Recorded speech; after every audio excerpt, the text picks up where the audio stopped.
ಖುಷಿಯ ಅಧ್ಯಾಯವು ಮನದ ಪೂರ್ತಿ ಅಭ್ಯಾಸವು. ಇದು ತುಂಬ ನನಗೆ ಪರ್ಸ್ನಲಿ ಹತ್ತಿರವಾಗಿರೋ ಪ್ರಾಜೆಕ್ಟ್ ಆ್ಯಂಡ್ ತುಂಬ ಖುಷಿ ಆಗ್ತದೆ. ಸಾಕಷ್ಟು ಜನ ನೋಡಿ ಇಷ್ಟಪಟ್ಟಿದ್ದಾರೆ ಆ್ಯಂಡ್ ಯಾರ್ಯಾರು ನೋಡಿಲ್ಲ ಪ್ಲೀಸ್ ನೋಡಿ ಅಂತ ಹೇಳಕ್ಕೆ ಇಷ್ಟಪಡ್ತೀನಿ. ಇನ್ ಹಿಸ್ ನೇಮ್ ಅಂತ ಆರೋಹ ಫಿಲ್ಮ್ಸ್ ಯೂಟ್ಯೂಬ್ ಚಾನಲಲ್ಲಿ ರಿಲೀಸ್ ಆಗಿದೆ. ಹಾಯ್ ಹಲೋ ನಮಸ್ಕಾರ. ಫ್ರೀಡಮ್ ಟಿವಿಯ ವಿಶೇಷ ಕಾರ್ಯಕ್ರಮಕ್ಕೆ ನಾನು ಕಾವ್ಯ ಹೆಗ್ಡೆ. ಇವತ್ತು ನಮ್ಮ ಜೊತೆಗಿದ್ದಾರೆ ಚಂದನಾ ಅನಂತ್ ಕೃಷ್ಣ ಅವರು. ಎಸ್ ಮ್ಯಾಮ್, ಕಾರ್ಯಕ್ರಮಕ್ಕೆ welcome ma'am. Thank you actually ಮೇಡಮ್ನ ಕೂರಿಸಿ ಮಾತಾಡಿಸ್ಬೇಕಾಗಿತ್ತು, ಮೇಡಮ್ ಸ್ವಲ್ಪ ಬಿಸಿ ಇದ್ರು. ಇಟ್ಸ್ ಓಕೆ, ನೆಕ್ಸ್ಟ್ ಟೈಮ್ ನಿಮಗೆ ಅಂತ ಸೆಪ್ರೇಟಾಗಿ ಒಂದು ಪ್ರಾಪರಾಗಿ ಶೂಟ್ ಮಾಡೋಣ. ಓಕೆ, ಸೊ ನಿಮ್ದ ಒಂದು ಸಾಂಗ್ ತುಂಬ ಹಿಟ್ ಆಗ್ತಾ ಇದೆ. ಅದು ಕೂಡ ಪಹಲ್ಗಾಮ್ನಲ್ಲಿ ನಡೆದಂತಹ ದಾಳಿಯ ಬಗ್ಗೆ ಒಂದು ಸ್ಟೋರಿ ಮಾಡಿದರೆ ಆ ಒಂದು ಸಾಂಗ್ ಎಲ್ಲ ಕಡೆಗೂ ಹಿಟ್ ಆಗ್ತಿದೆ. ಅದು ಥಾಟ್ ಹೇಗೆ ಬಂತು, ಹೇಗೆ ನೀವು ಸೆಲೆಕ್ಟ್ ಆದ್ರಿ? ಇದು ಆ್ಯಕ್ಚುಲಿ ಫಸ್ಟು ನಾವು ಸಾಂಗ್ ರೆಕಾರ್ಡ್ ಮಾಡಿದ್ದು ನಮ್ಮ ಟೀಮೇ. ಇದು ಆರೋಹ ಫಿಲಮ್ಸ್ ಅಂತ ಒಂದು ಯೂಟ್ಯೂಬ್ ಚಾನಲ್ ರಿಲೀಸ್ ಆಗಿರೋದು. ಆ ಡಿರೆಕ್ಟರ್ಸ್ ಆ್ಯಂಡ್ ರೈಟರ್ಸ್ ಎಲ್ಲ ನಂಗೆ ಪರಿಚಯದವರೇ. ಸೊ ಇದು ನಾನು ಫಸ್ಟು ಸಾಂಗ್ ರೆಕಾರ್ಡ್ ಮಾಡಿದ್ವಿ. ಸಾಂಗ್ ತುಂಬ ಚೆನ್ನಾಗಿ ಬಂದಿದೆಯಲ್ಲ, ಇದಕ್ಕೇನಾದರೂ ಒಂದು ಮಾಡಲೇಬೇಕು ಅಂತ ಯೋಚನೆ ಮಾಡಿದಾಗ ಅವರಿಬ್ಬರು ಈ ಕತೆ ಮೂಲಕ ನನಗೆ ಹೇಳಿದ್ರು, ಎಕ್ಸ್ಪ್ಲೈನ್ ಮಾಡಿದ್ರು. ಈ ಕತೆ ಅಫ್ಕೋರ್ಸ್ ಇದು ಘಟನೆ ಆಗಿದ್ದ ದಿನವೇ ನಮಗೆಲ್ಲರಿಗೂ ಅದೊಂಥರ ಡಾರ್ಕ್ ಡೇ ಇನ್ ಇಂಡಿಯಾ ಅಂತ ಹೇಳ್ಬೋದು. ಎಲ್ಲರಿಗೂ ಒಂದೊಂಥರ ಸಂಕಟ ಆಗಿತ್ತು. ಸೊ ಈ ಕತೆನ ಒಂದು ಟ್ರಿಬ್ಯೂಟ್ ಮೂಲಕ ನಾವು ಯಾಕೆ ತೋರಿಸ್ಬಾರ್ದು ಅನಿಸಿದಾಗ 100% ಇದು ಮಾಡಲೇಬೇಕು ಅಂತ ಡಿಸೈಡ್ ಆಯಿತು. ಓಕೆ, ಸೊ ಕಿಚ್ಚ ಸುದೀಪ್ ಅವರು ಕೂಡ ಇದು ತುಂಬ ಒಳ್ಳೆ ಮೆಚ್ಚುಗೆಯನ್ನು ವ್ಯಕ್ತಪಡಿಸಿದ್ದಾರೆ. ಹಾಗೆ ಯಾವುದೇ ಒಂದು ಸೋಷಿಯಲ್ ಮೀಡಿಯಾದಲ್ಲಾಗಿರ್ಬೋದು ಈ ಹಾಡಿನ ಬಗ್ಗೆನೇ ಮಾತಾಡ್ತಾರೆ. ಹೌದು, ಅಂದರೆ ನಾವು ಒಂದು ಹೊಸ ತಂಡ ಏನೋ ಒಂದು ಟ್ರೈ ಮಾಡಿದ್ದಾರೆ ಅಂತಂದರೆ ಅದಕ್ಕೆ ಈ ಥರ ಬೆಂಬಲಿಸೋರು ಬೇಕಾಗುತ್ತೆ. ಆ್ಯಂಡ್ ಸುದೀಪ್ ಸರ್ ಆ ವಿಷಯದಲ್ಲಿ ನಮಗೆ ಅಂತಲ್ಲ ಎಲ್ಲರಿಗೂ ಅಷ್ಟು ಸಪೋರ್ಟಿವ್ ಇದ್ದಾರೆ. ಆ್ಯಂಡ್ ಅವ್ರ ಹತ್ರ ಇದನ್ನು ತೋರಿಸಿದಾಗ ಅವ್ರು ತುಂಬ ಖುಷಿಯಿಂದ ಬೈಟ್ಸ್ಕೊಟ್ರು. ಇನ್ಫ್ಯಾಕ್ಟ್ ನಾವು ಎಕ್ಸ್ಪೆಕ್ಟೇ ಮಾಡಿರಲಿಲ್ಲ ಅಷ್ಟೊಂದು ಮಾತಾಡ್ತಾರೆ ಅಂತ ತುಂಬಾ ಹೇಳಿದ್ದಾರೆ ಆ್ಯಂಡ್ ಡೀಟೇಲ್ಡಾಗಿ ಡಿಸ್ಕ್ರೈಬ್ ಮಾಡಿದ್ದಾರೆ. ಆ್ಯಂಡ್ ಅದಕ್ಕಿಂತ ಖುಷಿ ಇನ್ನೇನು ಬೇಕು. ಸೊ ಈ ಒಂದು ಹಾಡಿನ ಥಾಟ್ ಮೊದಲೇ ಹುಟ್ಕೊಂಡಿತ್ತು ಅಂದರೆ ಅದೇ ಸಾಂಗ್ ರೆಕಾರ್ಡ್ ಆದಮೇಲೆ ಈ ಥಾಟ್ ಹುಟ್ಟಿದ್ದು. ಆ್ಯಂಡ್ ಅದು ಡಿರೆಕ್ಟರ್ಸ್ ಹೇಳಿದ್ಮೇಲೆ ಇದು ಸ್ಟಾರ್ಟ್ ಆಗಿದ್ದು ಆ ಜರ್ನಿ. ಆ್ಯಂಡ್ ಅವ್ರು ನೀಟಾಗಿ ಪ್ಲ್ಯಾನ್ ಮಾಡಿದರು, ಎಲ್ಲಿ ಆ ಥರ ಇಂಟರ್ಕಟ್ ಹೋಗಬೇಕು, ಎಲ್ಲಿ ಮಧ್ಯದಲ್ಲಿ ಎಡಿಟ್ ಹೇಗಿರಬೇಕು ಅಂತ ಅವರೇ ಡಿಸೈಡ್ ಮಾಡಿದ್ರು. ಓಕೆ, ಪಹಲ್ಗಾಮ್ ನಂತರ ಆಪರೇಷನ್ ಸಿಂಧೂರ ಆಯಿತು, ಅದ್ರ ಬಗ್ಗೆ ಏನಾದ್ರು ಥಿಂಕ್ ಇದೆಯಾ ಅದನ್ನ ಮಾಡೋದು? ಅಂದರೆ ಅಷ್ಟು ನೋವು ಪಟ್ಟಿರೋ ನಮ್ಮ ಇನ್ನೋಸೆಂಟ್ ಸೋಲ್ಸ್ ಯಾರ್ಯಾರಿದ್ರು ಅವ್ರಿಗೆಲ್ಲ ಒಂಥರ ನಮಗೆಲ್ಲ ಎಷ್ಟು ಸಂಕಟ ಆಯಿತು, ಎಷ್ಟು ಕುದೀತು ಅಂತ ಅಂದರೆ ಅದು ಆಪ್ರೇಷನ್ ಸಿಂಧೂರ್ ಬೇಕಾಗಿತ್ತು. ಆ್ಯಂಡ್ ದೇ ಆರ್ ದೇರ್, ದೊಡ್ಡವ್ರು ಅದನ್ನ ಡಿಸೈಡ್ ಮಾಡಿದ್ರು. ಆ್ಯಂಡ್ ನಮ್ಮ ಸಪೋರ್ಟ್ ಖಂಡಿತ ಇತ್ತು. ಸೊ ಈಗ ನೆಕ್ಸ್ಟ್ ಇದ್ರ ಬಗ್ಗೆ ಏನಾದರೂ ಥೀಮ್ ಇಟ್ಕೊಂಡು ಏನಾದರೂ ಇದು ಮಾಡ್ತೀರಾ? ಸದ್ಯಕ್ಕೆ ಇದ್ರ ಬಗ್ಗೆ ಐಡಿಯಾ ಇಲ್ಲ. ಮೇ ಬಿ ನಮ್ಮ ಡಿರೆಕ್ಟರ್ಸಿಗೆ ಏನಾದರೂ ತಲೆಗೆ ಬಂದರೆ ಅವಾಗ ಮಾಡ್ತೀವಿ. ಈಗ ಇದ್ರ ವಿಚಾರವಾಗಿ ಸೈಡ್ಗೆ ಇಡೋಣ.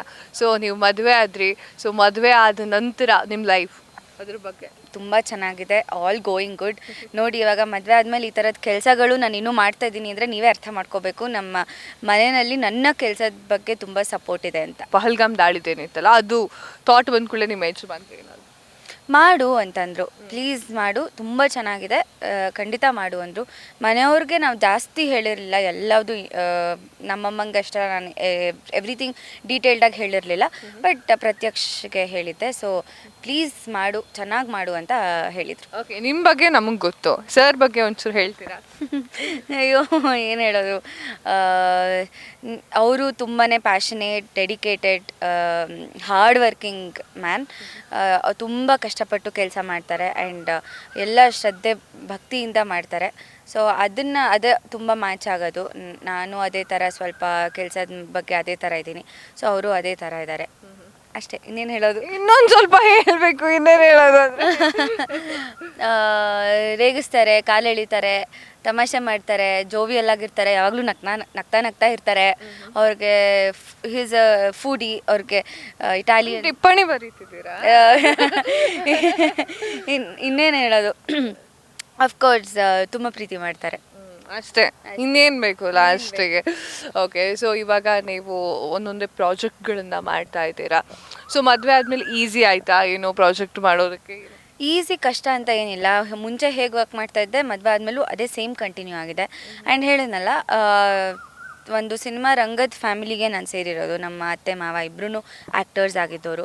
ಸೊ ಹಾಗಾಗಿ ಅವರಿಗೆಲ್ಲ ಗೊತ್ತು. ಒಂದಿನನೂ ಅವ್ರು ಯಾತಕ್ಕೆ ಲೇಟಾಗಿ ಬಂದಿದ್ಯಾ ಮನೆಗೆ ಅಂತ ಕೇಳಿಲ್ಲ, ಆ್ಯಂಡ್ ಯಾಕೆ ಇಷ್ಟು ಬೇಗ ಹೋಗ್ತಾ ಇದೆಯಾ ಅಂತ ಕೇಳಿಲ್ಲ. ಅಯ್ಯೋ ಅಮ್ಮ, ಅವ್ರಿಗೆ ಗೊತ್ತು, ಹೌದು ಇದೇ ಇಂಡಸ್ಟ್ರಿದೆ, ಇದೇ ಕತೆ, ಏನು ಮಾಡೋಕ್ಕಾಗಲ್ಲ ಅಂತ ಅವರೇ ಹೇಳ್ತಾರೆ. ಓಕೆ. ಸೊ ಇವಾಗ ಆ ಒಂದು ಪಹಲ್ಗಾಮ್ ಅಟ್ಯಾಕ್ ಬಗ್ಗೆ ಒಂದು ಒಳ್ಳೆ ಚೆನ್ನಾಗಿರೋ ಒಂದು ಹಾಡನ್ನು ಮಾಡಿದ್ರಿ. ಸೊ ಅದರ ಸ್ಥಳಗಳ ಬಗ್ಗೆ ಮಾತನಾಡ್ತೀರಾ? ನಾವು ಬೆಂಗಳೂರಲ್ಲೇ ಶೂಟ್ ಮಾಡಿದ್ದು.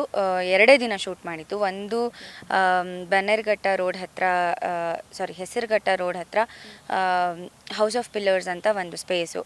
ಅಲ್ಲಿ ಮದುವೆ ಸೀಕ್ವೆನ್ಸ್ ಎಲ್ಲ ಶೂಟ್ ಮಾಡಿದ್ದು. ಅಲ್ಲೇ ಲಾಸ್ಟಲ್ಲಿ ಕ್ಲೈಮ್ಯಾಕ್ಸ್ ಮಳೆ ಬರೋದು ಸೀನೆಲ್ಲ ಇದೆಯಲ್ಲ, ಅದು ಅಲ್ಲೇ ಮಾಡಿದ್ದು. ಹನಿಮೂನ್ ಸೀಕ್ವೆನ್ಸ್ ಊಟಿಯಲ್ಲಿ ಶೂಟ್ ಮಾಡಿದ್ದು. ಓಕೆ. ಸೊ ಜನಗಳು ತುಂಬಾ ಮೆಚ್ಚುಗೆ ವ್ಯಕ್ತಪಡಿಸ್ತಾ ಇದ್ದಾರೆ. ಸೊ ಯಾರು ಫೋನ್ ಮಾಡಿ ನಿಮಗೆ ಈ ವಿಚಾರದ ಬಗ್ಗೆ ಏನೆಲ್ಲ ಹೇಳೋದು? ತುಂಬ ಜನ ಹೇಳಿದ್ದಾರೆ, ಇಂಥವ್ರು ಅಂಥವ್ರು ಅಲ್ಲ. ಮೇಘನಾ ಮ್ಯಾಮ್ ನೆನ್ನೆ ತಾನೇ ಒಂದು ವಾಯ್ಸ್ ಮೆಸೇಜ್ ಕಳಿಸಿದ್ದಾರೆ, ನಂಗೆ ಅಳುನೇ ಬಂತು ನೋಡಿ ಅಂತ. ತರುಣ್ ಸುಧೀರ್ ಸರ್ ಮೆಸೇಜ್ ಮಾಡಿದ್ದಾರೆ. And Vijaya Raghavendra sir call ಮಾಡಿ ಹೇಳಿದ್ರು ತುಂಬ ಆನೆಸ್ಟ್ ಅಟೆಂಪ್ಟ್ ಅಂತ ಅಂದ್ಬಿಟ್ಟು. ಆಮೇಲೆ ಸುದೀಪ್ ಸರ್ ತುಂಬ ಒಳ್ಳೆ ಮಾತಾಡಿದ್ದಾರೆ. ಸಾಕಷ್ಟು ಜನ, ನಾಗಭೂಷಣ್ ಆ್ಯಕ್ಟರ್ ಅವರು ಕಾಲ್ ಮಾಡಿದರು. ಫಸ್ಟ್ ಡೇ ನೋಡಿದ ತಕ್ಷಣ ಅವರೇ ಫೋನ್ ಮಾಡಿದ್ದು. ಸೊ ಅವರು ಅಂತಲ್ಲ, ಅನುಪಮಾ ಗೌಡ ಅವರು ಪರ್ಸ್ನಲಾಗಿ ಫೋನ್ ಮಾಡಿದ್ರು. ಎವ್ರಿಬಡಿ, ಇಂಥವ್ರು ಅಂಥವ್ರು ಅಂತ ಇಲ್ಲ, ಯಾರ್ಯಾರು ನೋಡಿದ್ದಾರೆ ಎಲ್ಲರೂ ಫೋನ್ ಮಾಡಿ ವಿಶ್ ಮಾಡಿದ್ದಾರೆ. ಅಂಕಿತಾ ಅಮರ್ ತುಂಬ ಜನ ಕಾಲ್ ಮಾಡಿ ವಿಶ್ ಮಾಡಿದ್ದಾರೆ, ಮೆಸೇಜ್ಗಳು ಮಾಡಿದ್ದಾರೆ. ಆ್ಯಂಡ್ ತುಂಬ ಜನ ನೋಡಿದವರು ಇಷ್ಟಿಷ್ಟು ಉದ್ದ ಮೆಸೇಜಸ್ ಕಳಿಸ್ತಾ ಇದ್ದಾರೆ. ನೋಡೋಕ್ಕೆ ತುಂಬ ಖುಷಿ ಆಗ್ತದೆ. It's overwhelming. So next step ಏನು? ಇದು ಒಂದು ಹಿಟ್ ಆದ್ಮೇಲೆ ಇನ್ನೊಂದು ನೆಕ್ಸ್ಟ್ ಸ್ಟೆಪ್? ಅಯ್ಯೋ, ಒಂದು 15 ಇಮೇಲಲ್ಲಿ ತೆಗೆದ್ರೆ ಬರೀ ಪ್ರೊಡ್ಯೂಸ್ ಮಾಡ್ತೀರಾ ಅಂತ ಮೇಲ್ಸ್ ಬಂದಿದೆ. ಸೊ ಇಲ್ಲ, ಸದ್ಯಕ್ಕೆ ಆ ಥರದ್ದೇನು ಪ್ಲ್ಯಾನ್ಸ್ ಇಲ್ಲ.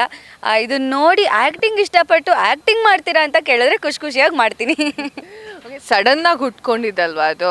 ನೀವು ಪ್ರೊಡ್ಯೂಸ್ ಮಾಡಿದ್ದಾಗಿರ್ಬೋದು. ಹೌದು, ಅದು ಸಡನ್ ಆಗಿ ಆಗಿರೋದು. ಸೊ ಎಲ್ಲರೂ ಕೇಳ್ತಾ ಇರ್ತಾರೆ. ಹೌದು. But it's a good experience. ಒಂದು ಚಿಕ್ಕ 5 minutes ವೀಡಿಯೋಗೆ ಮಾಡಿದ್ರೂ ಒಂದು ಸ್ಯಾಟಿಸ್ಫ್ಯಾಕ್ಷನ್ ಇದೆ. ಓಕೆ. ಸೊ ಇವಾಗ ನಿಮ್ಮ ಕೈಲಿರೋ ಪ್ರಾಜೆಕ್ಟ್?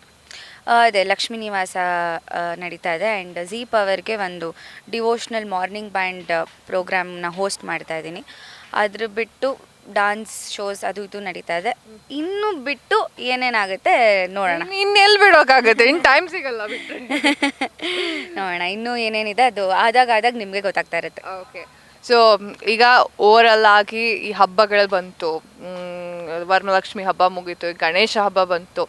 ಸೊ ಇಲ್ಲಿ ಮಾಡ್ತಿದ್ದೀರೋ, ಊರಲ್ಲಿ ಮಾಡ್ತಿದ್ದೀರೋ, ಏನು ಕತೆ? ಯೂಶ್ವಲಿ ಫಸ್ಟ್ ಇಯರ್ ಮದುವೆ ಆದ ಮೊದಲನೇ ವರ್ಷ ಅಮ್ಮ ಮನೆಯಲ್ಲೇ ಎಲ್ಲ ಹಬ್ಬ ಮಾಡೋದು. ಸೊ ಈ ಸತಿ ಗೌರಿ ಗಣೇಶ ಅಮ್ಮ ಮನೆಯಲ್ಲೇ, ಅದು ನಮ್ಮ ತುಮಕೂರಲ್ಲಿ ಮಾಡ್ತಾಯಿದ್ದೀವಿ. ನಾವು ಯೂಶ್ವಲಿ ಗೌರಿ ಗಣೇಶ ತುಂಬ ಗ್ರ್ಯಾಂಡಾಗಿ ಮಾಡ್ತೀವಿ. ಎಲ್ಲ ಮನೆಯವ್ರು ಸೇರ್ತಾರೆ. ಆ್ಯಂಡ್ ಊಟಗಳ ಸುರಿಮಳೆ ಇರುತ್ತೆ, ವೆರೈಟಿ ಇರುತ್ತೆ. ನಮ್ಮ ದೊಡ್ಡಮ್ಮ ಎಲ್ಲ ಒಂದು ವಾರದ ಮುಂಚೆ ಹೋಗಿ ಮಡಿನಲ್ಲಿ ಎಲ್ಲ ತಿಂಡಿಗಳೆಲ್ಲ ಮಾಡ್ತಾರೆ. ಸೊ ಇದು ಫಸ್ಟ್ ಇಯರ್ ಅಂತ ಈ ಸತಿ ಇನ್ನೂ ಸ್ಪೆಷಲ್, ಇನ್ನೂ ಸಂಭ್ರಮ. ನಾನು 25th ಹಾಗೆ ಹೋಗ್ತೀನಿ. ಸೊ ಫುಲ್ ಗ್ರ್ಯಾಂಡ್ ಹಬ್ಬ. ನಾನು ಆ ಒಂದು ಹಾಡಿನ ಬಗ್ಗೆ, ಆ ಒಂದು ಆಲ್ಬಮ್ ಬಗ್ಗೆ ಕೇಳೋಣ ಅಂತಲೇ ಬಂದಿರೋದು. ಅದ್ರ ಜೊತೆಗೆ ಇದನ್ನು ಕೂಡ ಕೇಳ್ತಾ ಇದ್ದೀನಿ. ಸೊ ಅವಾಗ ಒಂದೊಂದು ಬಿಟ್ಟು ಥರ ಆಗ್ತಾ ಇದೆ ಅದು. ಎಸ್, ಈ ಒಂದು ಹಾಡಿಗೆ ಇದೇ ಒಂದು ಆ್ಯಕ್ಟರ್ನ ಆಯ್ಕೆ ಮಾಡ್ಕೊಳ್ಬೇಕು, ನಿಮ್ಮ ಜೊತೆಗೆ ಇವರೇ ಇದಾಗಬೇಕು, ಏನೋ ಇಷ್ಟ ಅದು? ಅಂದರೆ ನಾನು ಆಲ್ರೆಡಿ ಹಾಡಿದ್ದೆ ಅಲ್ವಾ. ಸೊ ಹಾಗಾಗಿ ನಾನೇ ಆ್ಯಕ್ಟ್ ಮಾಡೋದು ಅಂತ ಅದು ಫಿಕ್ಸ್. ಅದು ಸ್ಪೆಷಲಾಗಿ ನಾನು ಹಾಡಿದ್ಮೇಲೆ ಬೇರೆ ಆ್ಯಕ್ಟರ್ನ ಕಾಸ್ಟ್ ಮಾಡೋದು ಅಂತ ಐಡಿಯಾನೇ ಇರಲಿಲ್ಲ. ಸೊ ಅದು ನಾನೇ ಆ್ಯಕ್ಟ್ ಮಾಡೋದು ಅಂತ ಮುಂಚೆಯಿಂದನೂ ಅದು ಫಿಕ್ಸ್ಡೇ ಇತ್ತು. ನನ್ನ ಕೋ ಆರ್ಟಿಸ್ಟ್ನ ನಾನೇ ಒಂದು ಸತಿ, ಅಂದರೆ ನಾವು ನಿದರ್ಶನ್ ಅಂತ ಥಿಯೇಟರ್ ಆ್ಯಕ್ಟರು, ನಾ ಭಾವತೀರಯಾನ ಅಂತ ಒಂದು ಸಿನಿಮಾ ಮಾಡಿದ್ದೆ. ಸೊ ಆ ಸಿನಿಮಾ ಡಿರೆಕ್ಟರ್ಸೇ ಈ ಹಾಡಿನ ಡಿರೆಕ್ಟರ್ಸ್ ಕೂಡ. ಸೊ ಅವ್ರ ಭಾವತೀರಯಾನ ಪ್ರಮೋಷನ್ ಟೈಮಲ್ಲಿ ನಿದರ್ಶನ್ ಅವ್ರನ್ನ ನಾನು ನೋಡಿದ್ದೆ. ಸೊ ಆವಾಗ ಅಂದ್ಕೊಂಡಿದ್ದೆ ಅವ್ರದ್ದು ಸ್ವಲ್ಪ ಸೀರಿಯಲ್ ಫೇಸು, ಸಿನಿಮಾ ಫೇಸು ಅಂತ. ಆವಾಗ ಯಾರನ್ನ ತೊಗೊಳೋದು, ಏನು ಮಾಡೋದು ಅಂತ ಯೋಚನೆ ಮಾಡ್ತಿದ್ದಾಗ ನನ್ನ ತಲೆಗೆ ಟಕ್ಕಂತ ಬಂತು. ಸೊ ಅವ್ರು ಹಾಗೆ ಸೆಲೆಕ್ಟ್ ಆದರು. ಆ್ಯಂಡ್ ಇವರಿಬ್ರಿಗೂ ಖುಷಿ ಆಯಿತು, ಸರಿ ಅವ್ರನ್ನೇ ಚೂಸ್ ಮಾಡೋಣ ಅಂತ. ನಾವು ಒಟ್ಟಿಗೆ ಈವನ್ ವರ್ಕ್ಶಾಪ್ಸ್ ಕೂಡ ಮಾಡಿದ್ವಿ. ಯಾಕೆಂದರೆ ಸ್ಟಾರ್ಟಿಂಗಲ್ಲಿ ನಮ್ಮ ಕೆಮಿಸ್ಟ್ರಿ ಕಾಣಿಸ್ಬೇಕು, ಅರೇಂಜ್ಡ್ ಮ್ಯಾರೇಜ್ ಫೀಲ್ ಎಲ್ಲ ಕಾಣಿಸ್ಬೇಕು ಅಂತ 1 ವಾರ ವರ್ಕ್ಶಾಪ್ಸ್ ಕೂಡ ಮಾಡಿದ್ವಿ. ಸೊ ಮ್ಯೂಸಿಕ್ ಬಗ್ಗೆ ಹೇಳೋದಿಲ್ಲ? ಮ್ಯೂಸಿಕ್ಕು ಮಯೂರ್ ಅಂಬೇಕಲ್ಲು ಅಂತ ಕಂಪೋಸ್ ಮಾಡಿದ್ದು. ಶಾಕಾಹಾರಿಗೆ ಅವರೇ ಮ್ಯೂಸಿಕ್ ಡೈರೆಕ್ಟರ್. ಆ್ಯಂಡ್ ಇವಾಗ ಪಬ್ಬಾರ್ ಅಂತ ಒಂದು ಸಿನಿಮಾಗೂ ಅವರೇ ಮ್ಯೂಸಿಕ್ ಡೈರೆಕ್ಟ್ ಮಾಡ್ತಾ ಇದ್ದಾರೆ. ಆ್ಯಂಡ್ ನಮ್ಮ ಭಾವತೀರಯಾನ ಸಿನಿಮಾಗೂ ಅವರೇ ಮ್ಯೂಸಿಕ್ ಡೈರೆಕ್ಟ್. ಬಜೆಟ್ ಎಷ್ಟು ಬಿಟ್ಟು ಮಾಡಿ? ಅದೆಲ್ಲ ಔಟ್ ಆಫ್ ಸಿಲೆಬಸ್ ಕ್ವೆಶನ್ಸ್ ಬೇಡ. ನೋಡಿ, ನೀವು ಸಾವಿರಾರು ಕೋಟಿ ಹಾಕೋರ ಹತ್ರ ಕೇಳಿದ್ರೆ ಅದರಲ್ಲಿ ಏನಾದರೂ ಒಂದು ಅರ್ಥ ಇದೆ. ಹೋಗ್ಲಿ ಇದಕ್ಕೆ ಮ್ಯೂಸಿಕ್ ವಿಡಿಯೋಗೆ ನೀವು ಎಷ್ಟು ಬಡ್ಜೆಟ್ ಆಯಿತು ಅಂತೆಲ್ಲ ಕೇಳಿದ್ರೆ ಅದೆಲ್ಲ ತುಂಬ ಬೇಡ. ಹೇಳಲ್ಲ, ಅದು ತುಂಬ ದೊಡ್ಡ ನಂಬರ್. ಅಯ್ಯೋ, ತುಂಬ ದೊಡ್ಡ ನಂಬರು ಬಿಡಿ. ಸೊ ಹಾಗೆ, ಸೊ ನೀವೇ ಹಾಡಿರೋದು, ಆ ಹಾಡು ತುಂಬಾ ಚೆನ್ನಾಗಿದೆ. ಸೊ ಆವಾಗಲೇ ಅಂದ್ಕೊಂಡ್ರಿ ನಾನೇ ಆ್ಯಕ್ಟ್ ಮಾಡಬೇಕು ಅಂತ. ಆಫ್ಕೋರ್ಸ್, ಅದು ನಾನು ಇಲ್ಲಾಂದರೆ ಅದನ್ನು ನಾನು ಬಿಟ್ಕೊಡ್ತಾ ಇದ್ನ, ಅದು ಅಂಥ ಒಳ್ಳೆ ಕ್ಯಾರೆಕ್ಟರ್ನ ಹೇಳ್ತಿದ್ದೆ ಡೈರೆಕ್ಟರ್ಸ್ಗೆ, ನಾನೇ ತಾನೇ ದುಡ್ಡು ಹಾಕ್ತಾರೆ, ನಾನೇ ಮಾಡಬೇಕು. ಬಟ್ ಇಲ್ಲ, ಅವರು ಆಲ್ರೆಡಿ ಅದೊಂಥರ ನಾನೇ ಹಾಡಿದ್ದು ಆ್ಯಂಡ್ ಒಟ್ಟಿಗೆ ಅದನ್ನು ಮಾತಾಡಿದ್ರಿಂದ ಇದೇನಾದರೂ ಮಾಡಬೇಕು ಅಂತ it was already known thing, ನಾನೇ ಆ್ಯಕ್ಟ್ ಮಾಡೋದು ಅಂತ. ಸೊ ಓಕೆ, ಎಸ್ ಮ್ಯಾಮ್, ಒಂದೆರಡು ಲೈನು. ಎಸ್. ನೀನೇ ಖುಷಿಯ ಅಧ್ಯಾಯವು, ಮನದ ಪೂರ್ತಿ ಅಭ್ಯಾಸವು, ನೀನೆ ಮುತ್ತಾದ ಕಲ್ಪನೆ, ಹೂಗಳ ಮಳೆಯ ಸೂಚನೆ, ಇದ್ದ ನನ್ನೆಲ್ಲ ಕೋರಿಕೆ ತಿಳಿದಿರೋ ಹಾಗೆ, ಜೊತೆಗಿರೋ ಜೀವ ಬೇರೆ ಇನ್ನೇನಿದೆ. Nice ma'am. ಸೊ ಓವರಲ್ ಆಗಿ ಈ ಒಂದು ಪ್ರಾಜೆಕ್ಟ್ ಬಗ್ಗೆ ಏನು ಹೇಳ್ತೀರಾ, ಹೇಳ್ಬಿಡಿ. ಇದು ತುಂಬ ನನಗೆ ಪರ್ಸ್ನಲಿ ಹತ್ತಿರವಾಗಿರೋ ಪ್ರಾಜೆಕ್ಟ್ ಆ್ಯಂಡ್ ತುಂಬ ಖುಷಿ ಆಗ್ತದೆ. ಸಾಕಷ್ಟು ಜನ ನೋಡಿ ಇಷ್ಟಪಟ್ಟಿದ್ದಾರೆ ಆ್ಯಂಡ್ ಯಾರ್ಯಾರು ನೋಡಿಲ್ಲ ಪ್ಲೀಸ್ ನೋಡಿ ಅಂತ ಹೇಳೋಕ್ಕೆ ಇಷ್ಟಪಡ್ತೀನಿ. ಇನ್ ಹಿಸ್ ನೇಮ್ ಅಂತ ಆರೋಹ ಫಿಲ್ಮ್ಸ್ ಯೂಟ್ಯೂಬ್ ಚಾನಲಲ್ಲಿ ರಿಲೀಸ್ ಆಗಿದೆ, ಪ್ಲೀಸ್ ನೋಡಿ. Thank you ma'am, thank you so much ನಮ್ಮ ಜೊತೆ ಮಾತನಾಡಿದ್ದಕ್ಕೆ. ಸೊ ನೋಡಿದ್ರಲ್ಲ ವೀಕ್ಷಕರೇ, ಯಾವ ರೀತಿಯ ಒಂದು ಸಾಂಗ್ ಹುಟ್ಕೊಳ್ತು, ಎಷ್ಟರ ಮಟ್ಟಿಗೆ ಅದು ಹಿಟ್ ಆಯಿತು ಅಂತ ಹೇಳಿ. ಇದಾಗಿತ್ತು ಹೊತ್ತಿನ ವಿಶೇಷ. ಮತ್ತಷ್ಟು ಸುದ್ದಿಗಳಿಗಾಗಿ ನೋಡ್ತಾ ಇರಿ ಫ್ರೀಡಮ್ ಟಿವಿ. ಖುಷಿಯ